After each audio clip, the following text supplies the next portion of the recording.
talofa maleanga lelei o le atua ia ua mawhaifoi o ni tātou toi whailoa. Pa talofa atu i le mai mo mai al puleanga a Samoa Apia mai lava i ona ao se io i se au pito i titi. Pa talofa fo i tātou o tunu i ona tūlanga whaalupea ia whawhailo i atu i le tāpua inga te talo le au whainga aluenga te tofi le atua ma lor soi fua manuia ma lo fo le langi ma ia e le mwhaifoi ona ngalo le tāpua inga mau ale afua mai maunga ta mama tina matutua ia o le whaaua wina fo ili nei o le tautua ma le au unanga a lau ala ata o le ufumana TV4 o le so ia ua tau mwhai fo i so o le whau ma le whau e ala i por kalame ua whai ngoina e tupu le whaatua tua o le tau longolongo ia ua mātu whaatasi fo i ma le tātou lau masani le fionga patele palta sala leota whape fo i le telenga i atu i pea ato ni o tu i pea. Wa le whaau o wina o le wha moe le so. Ia, whaatalo whaatu i lau fionga patele fo i lau telenga tu i pea. Malo, whaafitai, talo whalava levea. Whalawea. Malo le soifua. Malo le soifua. Talo fo i le puleanga ma sa mo poto. Talo whalava. Ia, malo le soifua manuia, malo fo le tau ata. Pe au mga ruenga. Tiu te mawhaiva. O le tātou porkalame me le vai aso tuana i atu le sa tātou iai ua tātou ua mae atu ia le peilava o le whaatau ina le taulanga pa ia le misa. Ia ua mae atu la le sauninga o le upu. Ia pe on tātou iai fo i le whaanofo ali inga o le upu so i fua le atua. Ia o le fola folaina. Ta sanga lau tele o le launga ya le u fa solo le tatu por kalame le tatu o mai il rainga le taulanga po le molinga a o le se la sal tatu por kalame le jaso tatu toi foi le tite tua ona ia nai vaenga tau fa manino fa mole lau fionga patele se esa noa ile tau singa leo le mamalu o lunga le santualio i ai mai se fu o le mamalu o le alitali malona wa le sile vaenga sa ia il por kala me vai asu tona ia o le pule laa o le alitali ia male tulanga o lo fa ngai le stauda ai pe le ona sa no la ufion pate ile taua male mamalu o le alitali fa mo le moli Alo. Paftai la to fala vea. Ole fatu tuanga lo vai le kale se katoliko i lungo le sanga tuladi o melo i le alitali. Ole pa ia anga o le afio ang pa i ole tua. E man tua fo ole malu tapuai le kale se katoliko pe o sanga tuladi o ai lungo mele alitali ia pe ole afio anga o afio anga o le tua male pa ia anga. O le ta ua le sanctuario po le sanctuary o le kale o le malu la le kale si katoliko e li maia me faitino ba nga ta ua fa patani o symbols e so se malu a kale si katoliko i lungo le sanctuario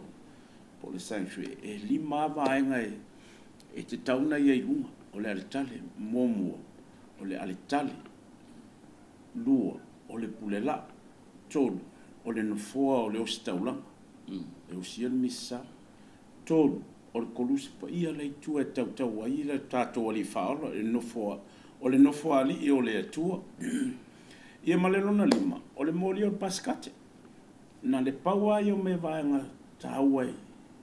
e patino ia i lunga sanga tulari le ala foi la le sa tatou fasoa i se taimi fo o tuana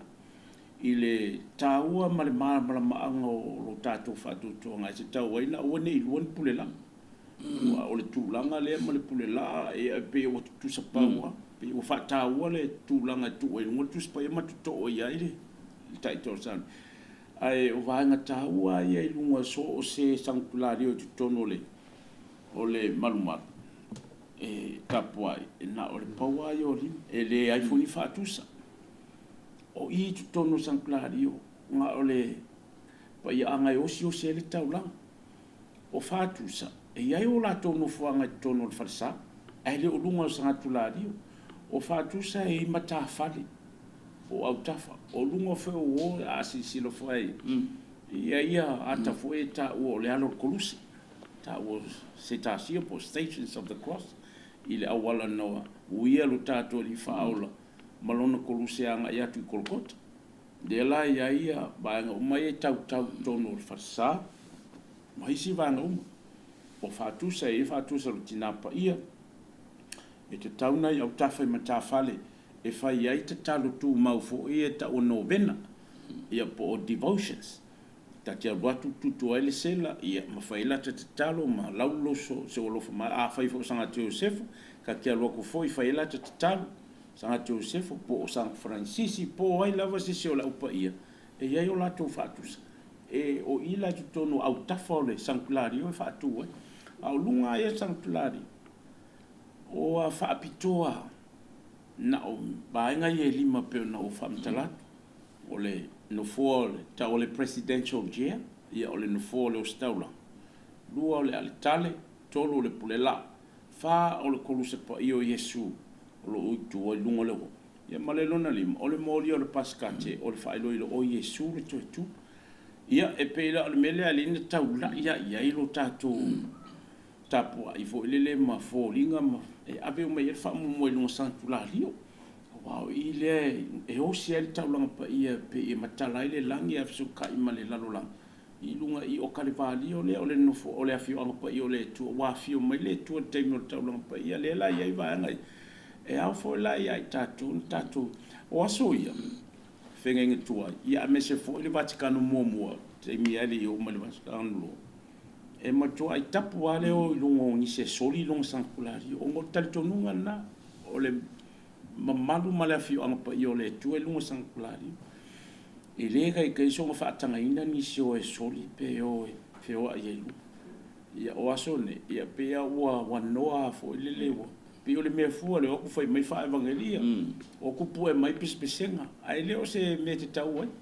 o le tau si mamalu o le mamalu le o lungo Sanctuario o lo ka ku kam foi pui ia anga o le afio anga o le tu ia e o fo ia i la foi lotu e ka kaunga nga ia le mafofau ma le lotu ia le faaloalo e mafua mai o le lotu maulalo e te faaloalo i le ali i lo nafio anga o lunga Sanctuario no ngala kala a fio fe o lunga e ka kaunga makua i pipi i ma fa pe e fio e lunga ma ia ma faaloalo ngia so se vanga lunga Sanctuario e o fa ti akon e ka kauanga nga piiri ma fa pe ma fa alo mena ta uma yailo ka ko fa alo ngia o le afio anga pa i o le tua o le fata fai taulanga o le afio anga o le tua lunga ma le folfolanga o le upoleli o yo i vaenga ia e pe o vaenga i tau tele o le no fo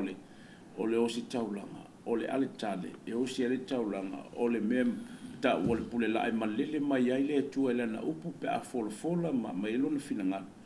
o le koluse pa ia o Yesu o le nofo ali i lea o le ali i le malo le lang ia ma le moli sela o le toe tu o keriso o le taula inga lea ma le taunu unga lea o lo kako wha moe o le toe tu tātou tianga ia tu le malo le tu ia pio ne vanga le whamtala tu e foi ma le tāu e aila i taunu tātou i lole leo kako wha alo alongia a kako iaine tātou malo o le mea le tātou te ilo le nganu e se le matango fie ia i loa whaaloalo ia i loa sabari ia i loa tautala ia i loa nofo tu ia o upu masenei tu lo o le winga whaaloalo e ka ke whango ungo e i loa e loko whaaloalo i lea malea ia a ofo e nā fio mai le au le malo po se ali sili o le nupo se papa a fio lo il maute e ka kuke lo e le kai kai ko so nga solia se sile le talanga atoa o no le whaaloalo ngia o le mamalu malu paianga e whapea fo ia tono le malu i lunga le Sanctuario ia po le whasoa aku lea wa Malo whaftai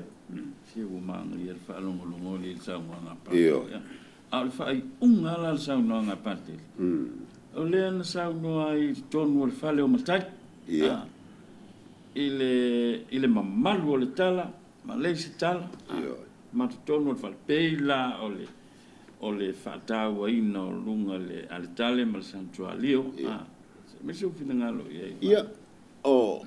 ele tau failo ina le tūlea o le e iei le tausinga o le mamalu e tala whea ngai ma le taulanga pa ia le sa le pena sa no iei patele o tanga uma o le nei tausinga o le mamalu ia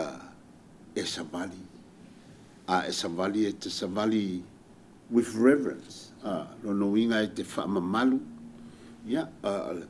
ai le o le kua inga sa ele o le luaku le polsesio ai pei o le luaku ole ale kamakalake fo le you know e ke o tanga e fai e fai fe au mai au na o ina e a mata ina langona e tangata ia le tau ole o le fa mo le o fai wai le taimi o le ali ia ona faile pe foi la o le vanga le wafsi o le fale matai ele me fainga ela ku e ngofo nga ela ku le e ke ngofo pe o ngofo ka mai ki e fa pe fa ku lungonga mai ki sa o lo kwa pe o le ngofo a isi tanga tau isi anga no e ki sa o lo kwa o ye po le ale fainga pe fa lo lo ele ma faila ele fa samo e ke alu ke ngofo fa fo pe ke alu ese mal fale ele me faiona e solia le mamalu o le nu o le pa i o le nu e pa ia le nu ona o tangata fa tasi ma na tu ma nga e fai o le pa ia na o le mamalu na ele me failanga e kausi a fiolole le risilo lu pe e mai ser kaimi wa faile sa mi nga lotu fa le nga nu le ta ua o le ava e fai lole le ava e le ma fai ona to solia se si le morta o se le ma fo faul na e to fai ke si la e fa penala i a o le taimi o le a pati le ava o ava o ke liso e iai lava mea e whaatulanga ia le o mana ia le whamal malamanga e pakeli ka ua ia o mea ia nanga o kako uo fo ile ko inga keu ale kale fo mali keu sankuali o kale papangu kaule ilo aku le fai fe au ma le au kalmisa mali ki ako le songa la unga me ilu o le kale sia ia la na tu ele fa pefo ye vatua nga nu e kangu ma ia le mamalu o le santualio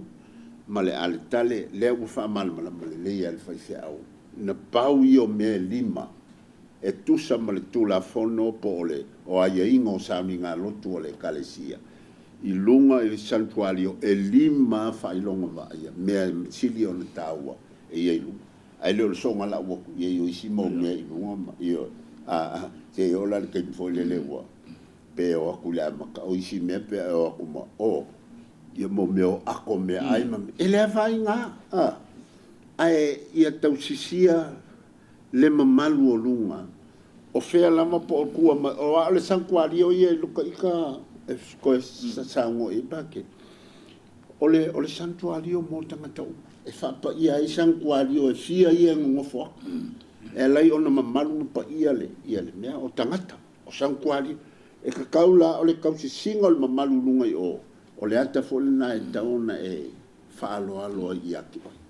ia pa ia le mangai nga e fa pena fo la nga nu la vea i li so nga solia e sesi le kaimi e sa fa ia makai wa makalo upu e le mfa ko solia e mai se pe au le kaimi paki ai le lofi o le oli tawu tele wai ia esa le ia tele nga ia tuipe ile isankulario o ia tausi mau tatou nganga o le malu pa i o le tua o le afioaga o le tua o le soifua lea o le tua i totonu o le tagata o lona ola ma lonaga e faapega foʻi laluga o le sankulario aua foi o le tagata e mafua ai le paia o lua ia te tau ana taumafai tausi le faaloalo le faafealoaʻi mai ai loa le afioaga o le tua i luga e faapega foʻi le atala foʻia ona o le tagata ia ai o le sivanga ke longi ke o ye fo ngisi o fatasi mai fo ma fa fonga ma sila mai fo tapo kala me mai mo mai ole o kalistia FC fa pia la le wingo le kalistia le wa le ka o mai le ira ba ngai e sa ole o kalistia ye le no fuanga i tu tono le malu ole me mo ole o kalistia sa ave au tafai matafale e fa anganga fa leo ai sakala meta pe a uma le talingo sua e le fa pela o fa ya ku a me o fa mai pa tel porta sala me o ko enga ya le ai a tu tor sakala meta le lufi finga o tau mafa te mo tau longa pe misa e ma fa yanga ka sua ya uma ai e te tau na ave e tu fa le sakala meta tono tapina ku o mo e asi e tangata ia Yesu le fio lilo ma le fio anga mo yo le tu lo e fale lo mo e mali liu wa mo e mama inga se mai tarioti le winga le na ave kom nio pe a fai wo to e taimor tangata e lona soifua ia e fai le sa uninga le fa unga mo e mama ia pol action ia male kom nio mun muri te pena ile nganga male soifua fa le nganga tangata le winga la na ya le ona fa bitole le baanga le mis au le taulanga o le falsa mal e fa fio sa kala meta no baanga na lua ai pe taiale ia o le melo wa ia talu mal vaticano lua e pe o ko mai fo ko mai ku la tali inga ia pe o le tele ana o ko o le tele mal o le tele o ko pola tau sisia ile tulanga sai ai lona malu male winga male mafuanga e ave le matafale e asi i tangata pe a wengi falo fesasi ma le taimi e fai ele taulanga pe le misa mo se a kaimi le misa e anga u mai lunga la kali ma ile pulela e lo ko la kalistia po tapina ku nga e se meia ya nga u mai pe va nga fa marsia fa mna a fa le misa o ko la winga ka ko sario e ya yar kaimi o sakala metelo kasi wa mai o ka ko lo ko ma fo fa uma talo mai ia mo ka ko fa penga fo le sakala metelo kalistia e o mai asiasi ma kalangoa ma feilo ma le ali sul fa ia i so se me ai a olo temi o taulanga pa ia ka unga focus uma i lunga la tale ma le taulanga pa ia le pule la me umana pe o vanga na ai manga ia le so ta inga fo e ka ki ma fo wale mana ia ma le matango fio le tu ma le anga i fanu fo ele ile kaimi o le mamalu pe o nga sa fa inga le i tono le malma me vo ele i kongo le falo matai ma ko vo e la wari a yengi fa lo longo foi po ka mafukanga lo sa ka mafukanga po se ka fo po angi fa lo longo pe e o ngalu lo ka le e alu iluma i fafo e fo la ile ma au mal milusi ma le anga le ma le au ma fo e le fo la tono falo mata e pe unga yengi kupulanga wo faia kwa ya o ki nga ka linga le fe ale si fai fe ko nga inga ya la unga to ina tonu ma fe ngo me pe a wa e lo e me la ka va ye e o mai fai ko inga kuala e o ka kola unga ka ko kala se o mal pisa le ri e ka nga lu fa fai ele sana la nga sa inga le fo la fa i lo le mele o le o mai va ya la nga ka unga a ora so lia le mama a ole o mai pisa o i o le ala ka ile le ali o le nu ia po pa ia i tapa au ia a mese foi fa lo polo ma kai uma sa fa inga ka uma ka usisia i tu manga le o le mamalu ma le pa ia anga o tono se fio anga ma se no si tu malu ia le fio mala ka e ka ula ole o mai soli ma o mai va ko e o fa foi mai o au se tu ma se anga mamalu ma se matango fie e se le fa sofia nga fo i le tausinga o le vai ia o le se fa so ko fo i le vai nani lo fa fta ia pe o le o manino le vala le ia al tali santuario pule la mal tulanga le ia fa malo fa fta sa no pa tele va pe fo i la telenga tu pe ia man to la tu li mata ngaule tanto ta puli ta tu o tu taulanga po le moringa pe o le si le vai ngol misa ma le si le sa ninga tono taulanga pa i le misa te le yo le taimi le misa ya lo pe a o ina toso tangata ma ma papangu ke le foi le foi ngol kau langa la ko ai ele tau langa la o fianga patele por molinga mol la to la pito la au le nga le o tau langa ma le tau singo le mamalu ma le solo le tau langa pa yo le misa o ani vai nga tau no fa manatu ye ile ainga por fa la por tonga le nga fa mal tape na ino tau langa te mal tau langa pa yo le misa o ani vai nga tau e tau no fa manatu ye ina ya awan ni fa la le te mi le tau langa pa yo le misa e me se sa mi ngole kalistia after be o le tūmaleanga le kalesia le taulanga whaaftai po le misa e umaloa le launga umaloa le launga ma le tautinonga le whaatutua ia e whapea fo le tausanga po mana o ngai e mo le tausanga lau kia o nga ngofo lo le ilang e se i ngoto le upo le tua se i foi le se i fa Sofia mo nga lua le fa Sofia nga le ngang pa ia mana natu le upo le tu le folfola ma tarsanga ma me umana o le kaimina ia a fa pe tata sina musika manga ia e fa Sofia lo ko ma fo faule me tasio ma fo fa man natu loto ia o le kaimika wa le ai o fa ngai tato fo e ha o e taulang pa ia ile seleni o ke le fia va ku foi alfa fonga mai foi male mai mo si mai mo mai foi pa ia mano o ke e ku kuli ke le o kalinga e fa longo le upule ha o sengi e le o senga ngana le fa tau va aina le o la o le tua le tangata le taulanga ya ha o le taulanga o le kaulanga le kaunga ai le o ngi sengi o le sengi ku so o ngi fa ko a mule le o la le ko koenga mai lo la ia o mea o ko koenga fa ka ku le ave moleri e se ila le ngana le o ke le fie ba fo ia e se afina ngalo ma ka fi ma a lo ia tontunga e kai ke le lo fa longa e kukuri ke le lo fa longa le upule fa pe a o sengi ai ia tia o le ngingu ki nga me ave male tu ave me ato to me pito silio na le a fa ia o la taulanga le ia e afetala a wangi ilo e sesi tu a tono te utusi la foton e leo se sengi la le melana le winga sawa a o le taulanga la le pe tato fa so le taluai ia o le seleni po le tupe po le taulanga e avela e tausi ai le ola o le kalesia e au fiai e matitiva e mamai ia ma fai fe au o mea tia ele kalesia o le puleanga o le winga le na o le taulanga le ia o le temila le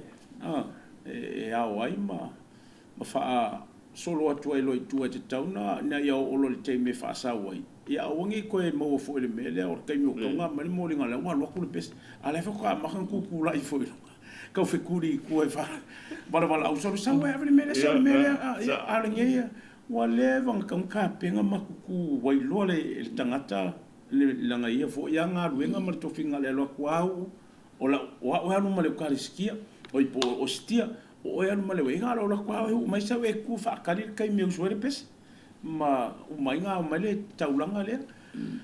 ai o tapena nga o mai ele fa pe fo ka penga e ka penga mai ele yo male falsa o ula o ame ave moringa afa pe o maku ainga po maku maftang e ka penga mai ala songa fu e o mai ala so sa ma fo famu tapena pen o ke alu e mengi fo ala o su ia ula ia le ulo fa no fo ringa o ulo le moringa o me o mai o e te tau i a tato ia no tato mita ma fie e alu e ave se mea le silio na pele a te ave la ka kaulang e o ale ula a fai o le ula a ue o kako whakara le su ingo le ula ia ave o se mea pito siri na le a te o e pele a ave fai ele mori a fai fai e mkoai ave elo fai me le fai ele le ele fa pe ula vo ia ula e vaku nge vaku mangu o nga su i mea la sofa la ile ka kia ia ai se ula la ke lo e fresh fo le manga ia le lausiusi le o le winga le na taulanga o le molinga o ngā ruenga o tātou lima marfonga ele ia o le o kako sele o ngā mailo le ave momoli le taulanga o ai pe ai mapawai o me ave le moringa na o le ostia ma le wenga ave whaapaia ia e whai e le talingo le sua por kaning suanga fo ele mafua mai le tau maftang muli Yesu molonga o so le whaakua Yesu le karistia le la ia nge ai o le o ngale karistia ma le whaalolo toina o le nā whalawa po le areto ma le wenga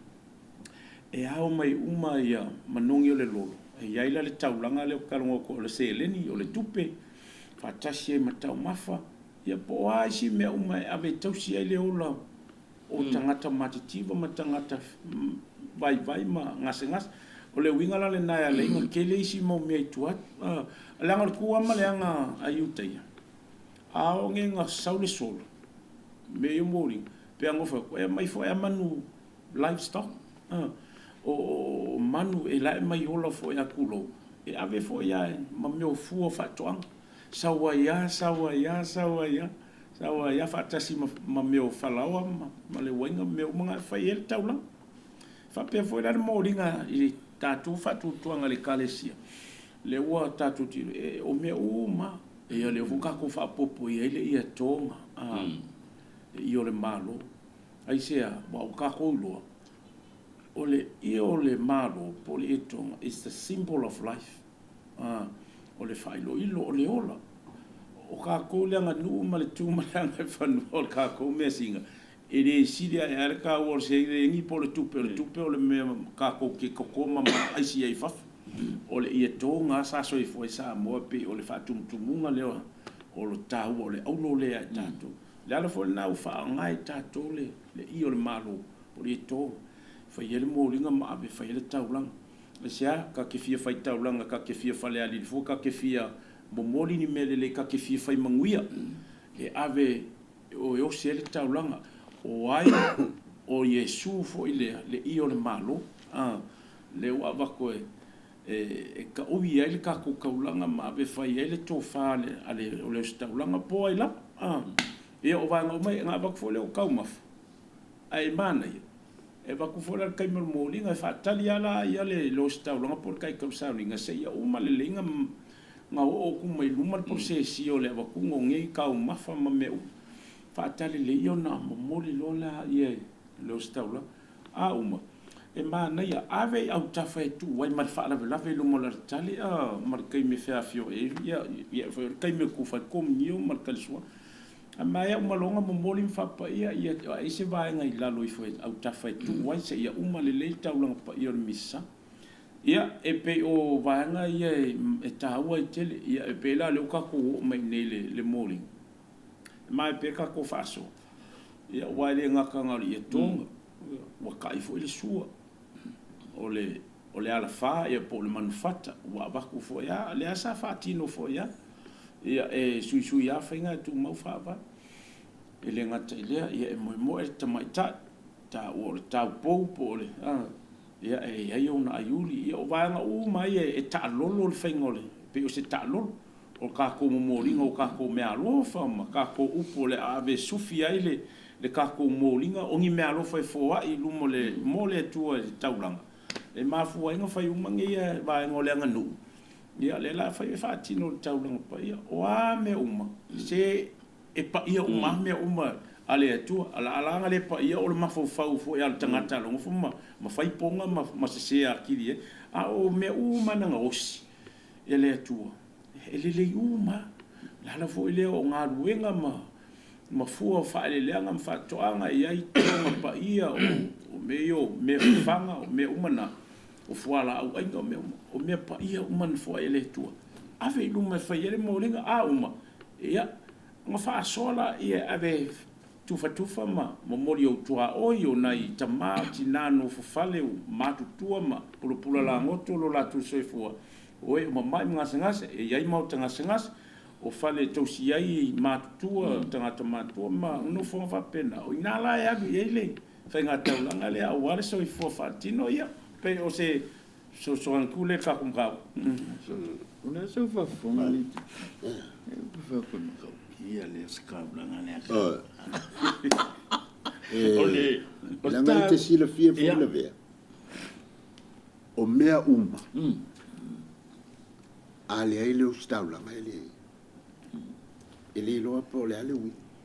le mea na ta ma pe ole o nga tonu ma le bu le o ia a moia le o mona filfilia ma fa wina le tua e awala mai ai le kalasi the grace of God e awala mai le ustaula ngai fa pa ia me mai wa o le mama o mea o le alua ku le mafau fau o kako o le kaulanga ai alu ku ngaka i mea ia fai ia ngā pelo le ia mai se kofa se la fo la kofa la vea le li o le ku a vele kako moringa ai le lopo ia se o ia se ia le leia a wa alu uma le mafau fau le mo le mata pe a fal tangata musu e kakala pe la me le musu e fai me le le ia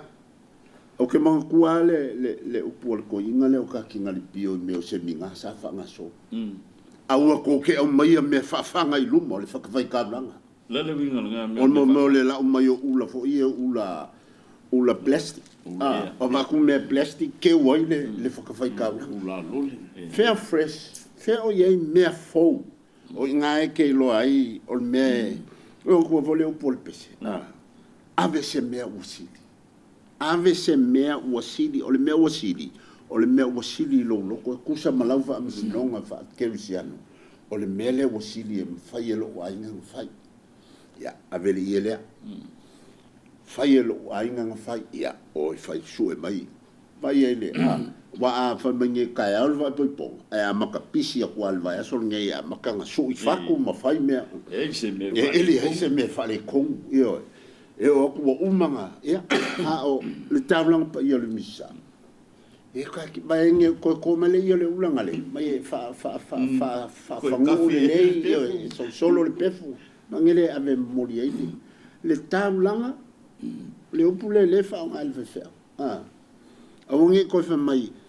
o le sheki au le sheki o le nganga nga fa kaisala ave me kaisala ya kaisala ave me ale tu le o me ale tu o le tavlanga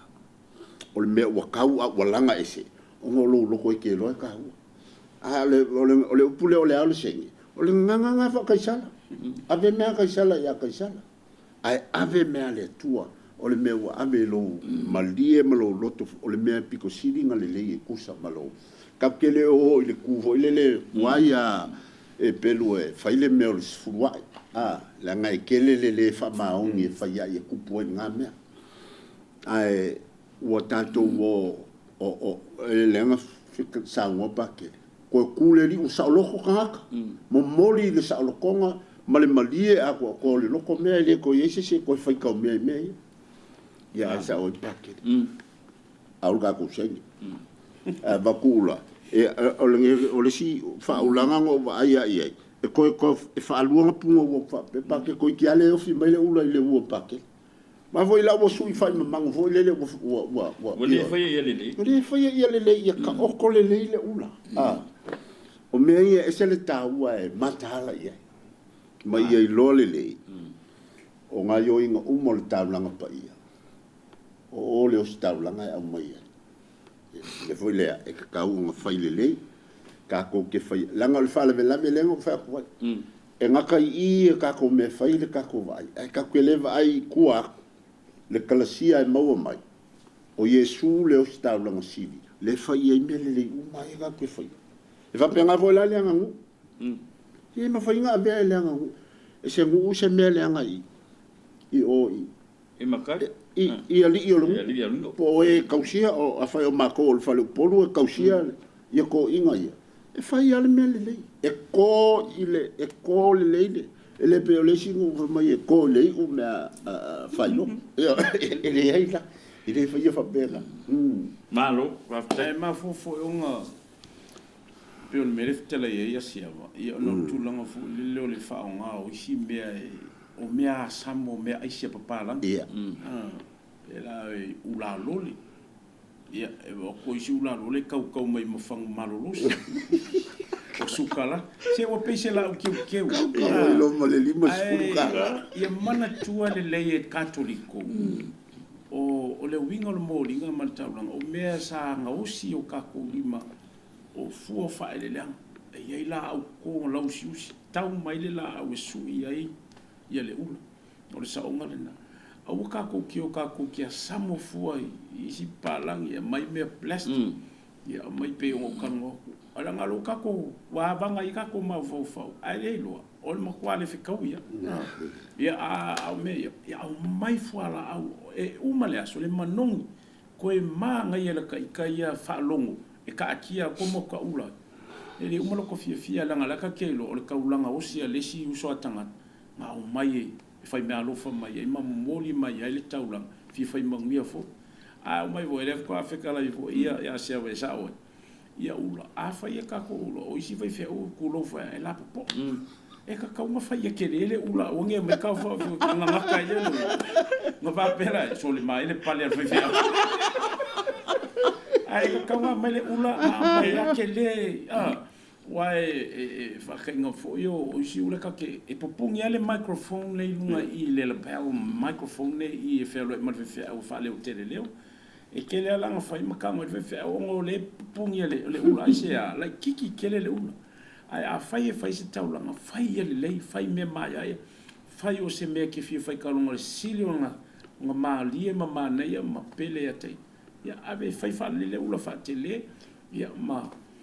ave fo e fai le moringa ma le taulanga fa ko voi o le mepi ko silinga pele ma le ma nga ya tai ave fai la ka moringa ave fai la te taulanga ya fa ko foi pe o va nga na fa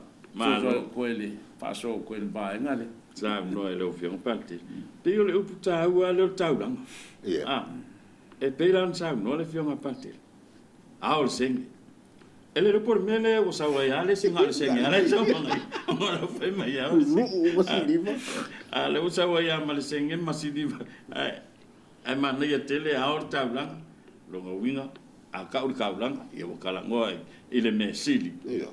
o le situ langa le pe yo na ma na ya o lo finanga ula a fa ngai lo ku po o yo le simas ya e o mal misal po nga ko ya mai ula mal misal ka ya ale o man na ya tele ya fa so fo ile nei au tato ya i bela ile va nga le lo fiong partele e ia isi fai ngata ulanga e alu al sa unga le kaleski ala fewa ia fa ula ku fa ke ku si il kain de leu ale levo e ka ke vai ku ai le os ka ula fa ka kalise umar fewa ia fai me no fa ko maka le langa se me so fin ngalo bang ia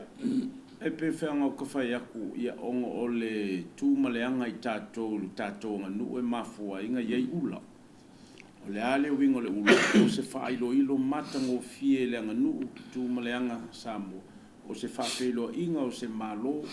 e le ngata le o se fa ya a o le ula fo i longa so tanga ta milo o fuala au sui ia o le so tanga Yesu mal tangata malo na nu le ua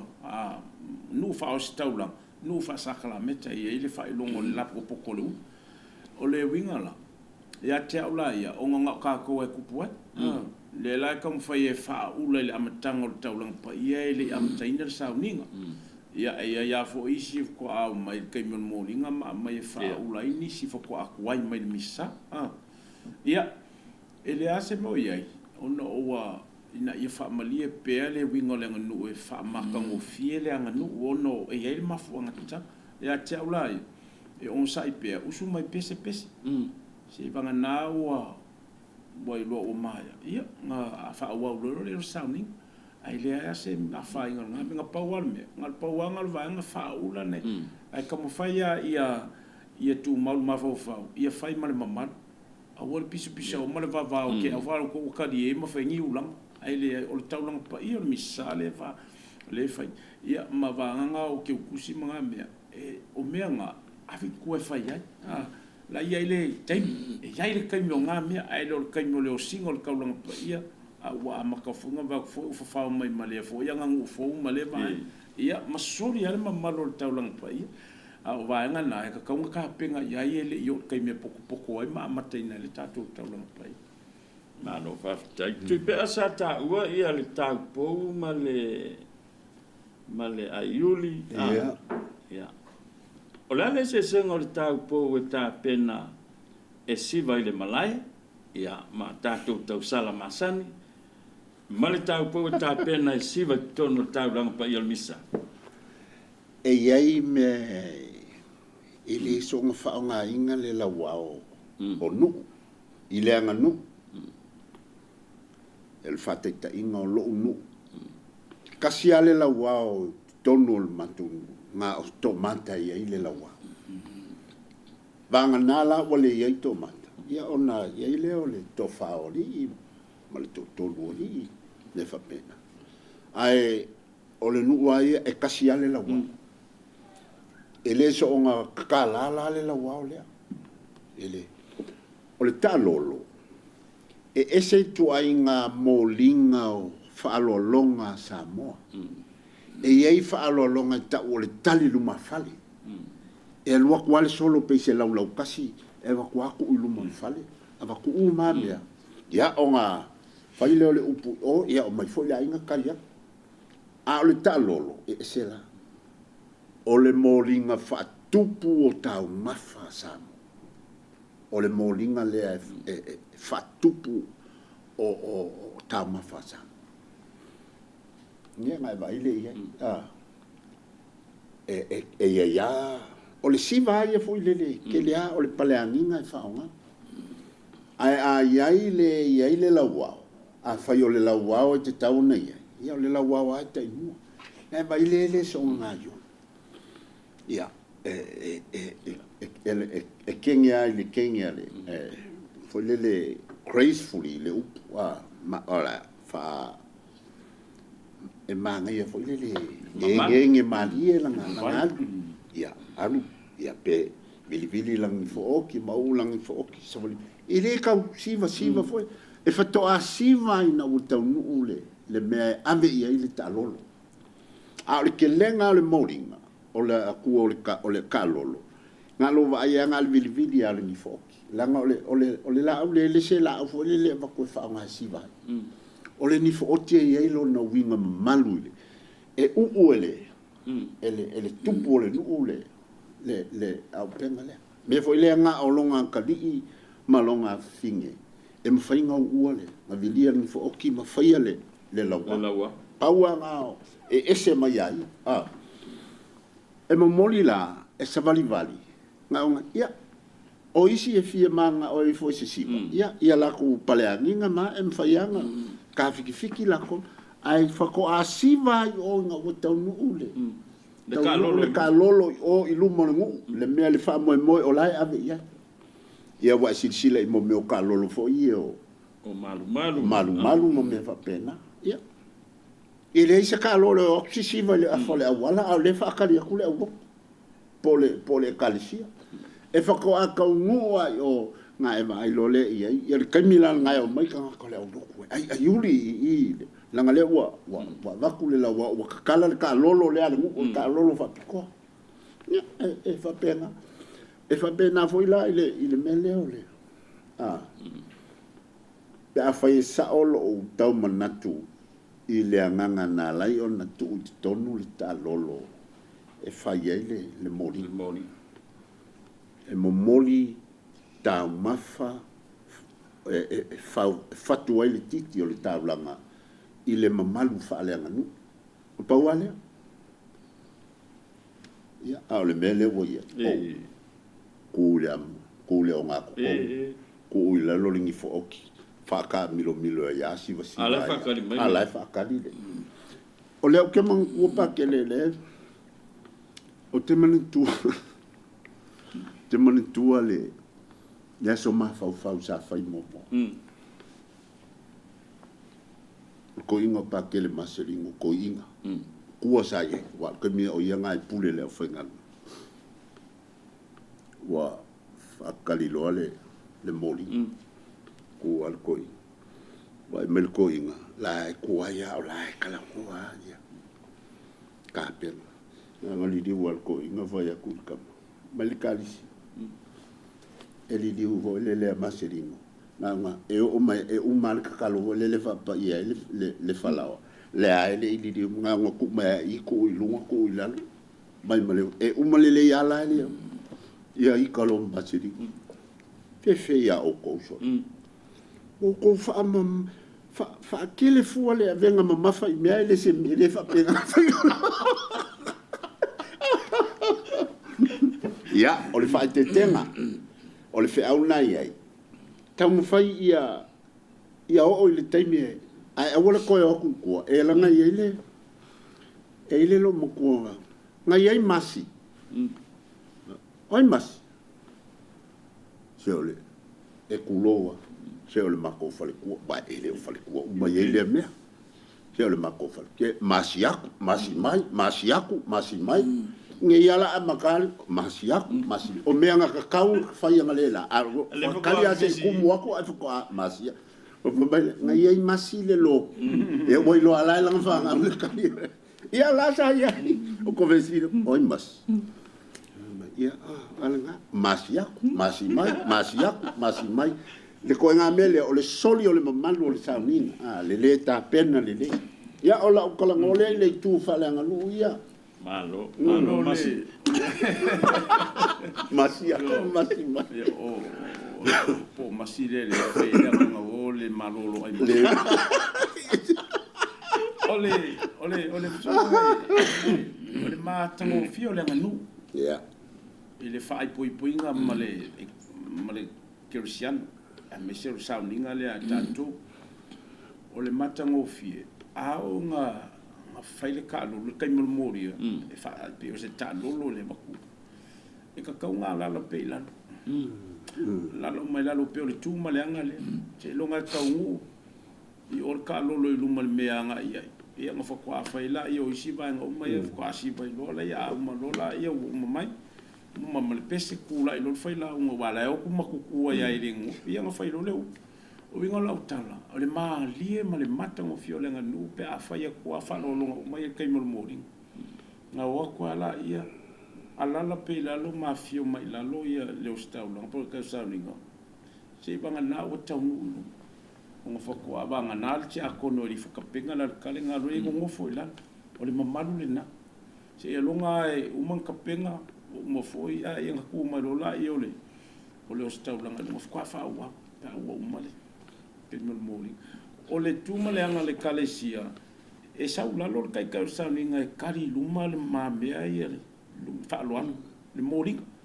E sau lalo fai fe au lumo le kale lalo skipule lalo I sankulario. E tali luma fa le fa loan. E momori aku ka ulanga nga vakulo le ngale la kwal posesio ku fai fe au ka fe au ku ki ako pola kwa misa. Sau le si kangwa mai le wenga ia ku ko misa.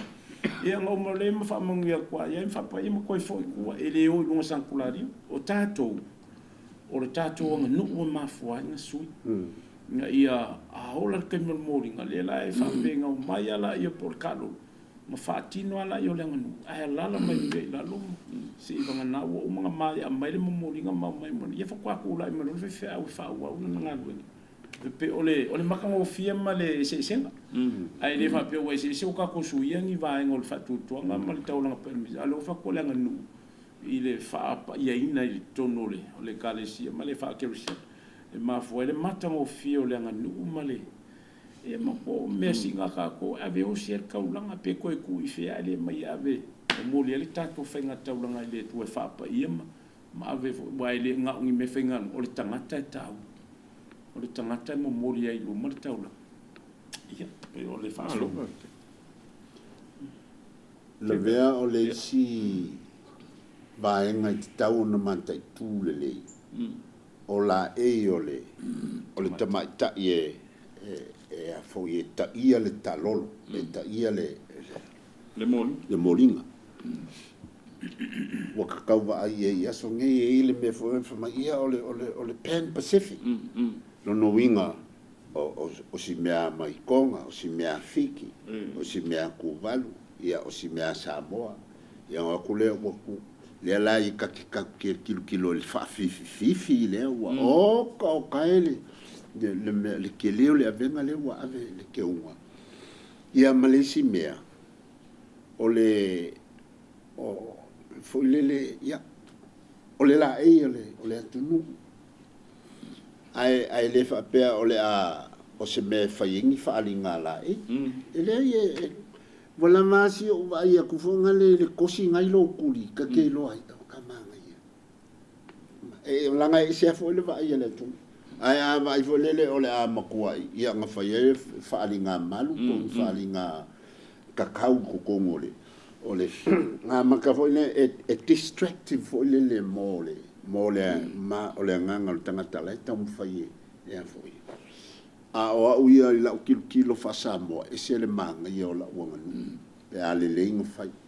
fa mele fa ka fa ku nga le si tina na ofisiria po lolo nga fa alvela o fa o nga e ma tu o kenge le po le kinga le kenge le si avango si ava ku e a fo ye pe o fa ka fa ye le ke unga lang ka manga isi ken ya pe ye le nga fa pe na isi mois e te tau la fa mai la na fa tuanga e te tau ona tilo le ma tua e mai se le tinao le tene ia la e mamalu langa o le malu o fo ile a mai le ke unga e fa fo yo e fa ye ko kong i a mai tono le malu o lana ia mau vai se i tonga e fai le tu lava i lunga e fa pe o se ofu luatu ala tau la lo kuri ia fai malonga kiki fulu moa fai masonga sei po se apo se palaninga po le ale mesi vai ma nga ia nga ia a le mele ia ia le ole pei ole pito foi le wa avele fa mafa ile mea ele tau na ve ia e ia ile va ainga ale tapu inga po le misal tau lang pa yo le misa ile va engo le nganu le o komai ai le fa pe ole ka ku mai le fa ngalang fa ye le malai mai ala fo ai kongol falsa ia ola ule kalango aku pe onisi na fa tuanga na mai ala nga le o ka ko le ngai mangi ma sa ta o fo le vanga le si ka ko fa so mo i la e o ta mai ta e mesele tu pau fa na ta mai ta na ia sila firma mautino ma ia lo le o le fio anga o le tu fai mama e le o se me fai se fa ali ri o se fa nga mo se fia kala kama o se te la le tonua e te tauna fai mama pe anga o fa so fo ta lo le ska un ka kwale e we o fa na u ia okay ya la mama ma fo fa ma le loto a pe o te unga ma tu ia po isi fo o mai so me mai ko pulunga ia kulo wale ngana male ava male minga toi na tele no le fainga ole ofu le tonga por siapo e manga fa dia li vai e maluma ai le ka fa dia fu ole mamalu ole tamai tai ole mamalu le ia fai fa le longa lai o fiu no na tini o wangi kam fai fa sau pe le fainga le tu pa oli o fa na tama ole tu pa tamai tai fai mamalu e le fi si la fanga le tu ni winga fa pe fia pe fia le ngana tu sa o pe fia makamo bua po le winga vo fi fa le ngi ka ko fanga fai male loto maulalo o mea pa ia fai male ato to lo tato loto fi fai taulanga ave o ka ko fanga o mo ko fa pa ia lu mole tu e ia le tu male anga le fai mamalo awangi ave fa pe fai eso ka ko fia a male fai o la kama ave foa I mo le tua le foa ma wala no o le fa alo a wa ma wala fa alo fai ma fai male ato to na ia ma lie fa fonga sil fanga le tua ma lie fa fonga ngale tua ia le taulanga wa fa nga ma to fia wa le la mo me alu ma fanga na le wa ko fia sia kam ia fa nga wa mo ringa ma tulanga fa pena fai ma ia la ka nga ia kava uma ia tino I ngaka I ka au I lago I me kuli lima ia po ngaka I lalo I tuli manga fa pena ia e pe o si vanga na e so ko fo e fa pi ia ko fo ile fa so to fa ni wa mtu nei ia ona o le tau o le vai inga ia fai mamalu ma fai ma ia fai o le loko ato to loto maulalo fia fai taulanga fia fai manmia ia mal fa lola au maka na vea ile au siva fo le asa mo sa fa fie le fono tele le a malo fa ta si sa fai Choco. to na ma le choco si le sila la ile misamo le a fo le tausala sa mo na sa si le faingo fie ma le manino lo na la sa mo le e tonga na su ye pe se ofu tawa ilalo masionga kiki masionga sa nolo oka mamman ke ia ai ke mon kua o le sa ngo pa ke ke mon kua le fesidi mo se fo le ngo fai fo le salen ka ko ye i singa mo le evangelia fo le wi ma o ile mau o malasa cha ke le o mea le ngo fesidi mo se o le ale fa le ko ba le ngo fa me mo se ile ise me o ye ile mau o lo sa lo ko anga fo inga le nga mau nga mau lo apa ye ale pa ye o le ile o la sa lo nga le nga mo ki ya varia le winga la lo tala o le fesilia mo se fesilia po le ala se o le mea ale fo le ale me wa le nga malia le mau o ai le ise me la funga fa inga o la fo o lo nga ko anga nga mau ai nga ya vai le varia o le kalinga o le anganga e faia se lo le anganga e faia o ki ako ki silala ia ke o le anganga male mana onga o le anga nuu e te alu e momoli li taunanga la le ai a le anganga e faia le lava o lau kama a faia o lau anganga fai o le kaimi le la show a kua ila kama i whanga o le awaenga i e whapema nga faia lo le o menga o le mela nga le mai mo se benga nga la inga mala ia ka ko mo ele ia lo foi si ko inga mo ki vale e se le nga fa ya ta ulte ko pau hale lo fesiri danga lewa fa ilo mai le poea ka wa marka ko kai ma ko le fi ale se fale ko ile ia ale ki le poea le ka la kama nga ka po le ile ka ulanga fai misanga makopo o fo me pola me wole ile kala e manga ole o finga lo faltu ia sau ale camera follow mai langa kamale mo e mai o vai la o ye ile o le anganga nga fa ya na vai lo ga manga o showcase la kama ele o ma wole anganga le me ka o le mo linga me fa ile ta la excelente o anga va pe o lo fe lo mal ke mo ke fa ku tina la minga ile lo me sa camera e poi si a casa pa fa ki finga lo fi poi ke lo si lo fi ele ku ele camera anga lo ya makawari ya malo ya te mo foi la no le lama ya so ya va tu la no nei la fe un patele ma la te legi tu pe ya malo fa tai fo ya so mo tanto po kala malo ave fare fo ise ngano fo o papa ya sale ya vala fa fo o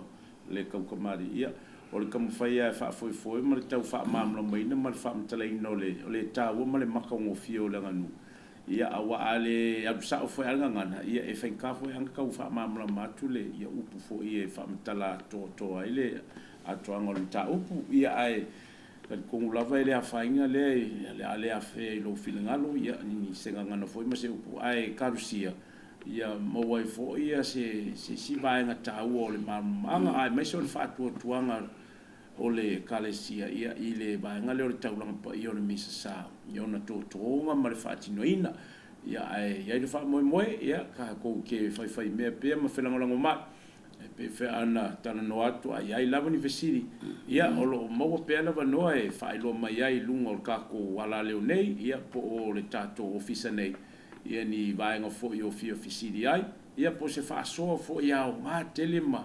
ma fe so tai ma wai foi so ma ko foi au onga ia au a fo le tato program nei ai fa te tele la vai la mai mo ma la fa mai ia a me se fo ia i latou o lo iai whaalolonga o lo tu malusi li sponsor tātou pokalame ia o lo iai le tupule whātu tua o tau longo whātai fo le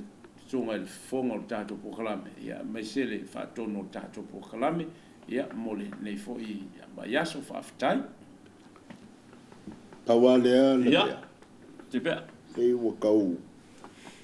whaasiusi makamai le kako whako.